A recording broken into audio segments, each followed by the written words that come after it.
విషపూరిత కథనాలకు సంబంధించినటువంటి అంశంలో ఇది తాజా అంకం. అందరినివా గాలేరు నగరి అదేదో చంద్రబాబు నాయుడు కలగన్నట్టు అవి పూర్తి కాలేదు. మరి బాబు గారు 5 ఏళ్ళు ఎందుకు చేయలేదనేది రాయనటువంటి విధంలో అయితే నడుస్తుంది. ఇకపోతే కొలీజియంలో పారదర్శకత లేదనడం తప్పు. అయోధ్య తీర్పు ఏకగ్రీవమే, రాజ్యాంగం చట్ట ప్రకారమే కేసులపై తీర్పులు ఉంటాయి. Chief justice DY Chandrachud స్పష్టీకరణ.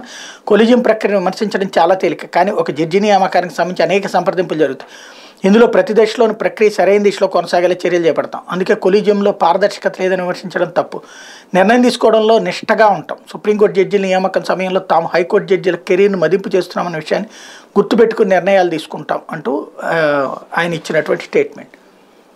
RTI act, right to information act, సమాచార హక్కు చట్టం అన్నిటికీ వర్తిస్తా జడ్జిల నియామకానికి ఎందుకు రావట్లేదు? అసలు ఎవరు పారదర్శకత అంటే ఎవరు జడ్జిమెంట్ ఇవ్వాలా? వీళ్ళది ఓ ఫైల్ మూమెంట్ ఉండాలా? దాంట్లో ఎవరెవరి దగ్గర ఎంతెంత పెర్ఫార్మెన్స్ ఉండాలి అంటే, ఇప్పుడు జడ్జీలందరూ ఎవరైతే తీర్పులు చెప్తున్నటువంటి జడ్జీలందరూ అనర్హులైపోతున్నారా సుప్రీంకోర్టుకి? కేవలం వీళ్ళు చెప్పిన వాళ్ళే కరెక్ట్ అవుతున్నారా? ప్రభుత్వ ఉద్యోగాల్లో ప్రమోషన్స్లో తేడాలు వస్తే కోర్టులు జోక్యం చేసుకుంటాయి. మరి కోర్టులలో ప్రమోషన్లలో తేడా కదా ఇక్కడ. మరి ఏ విధమైనటువంటి పారదర్శకత అవుతుంది? పారదర్శకత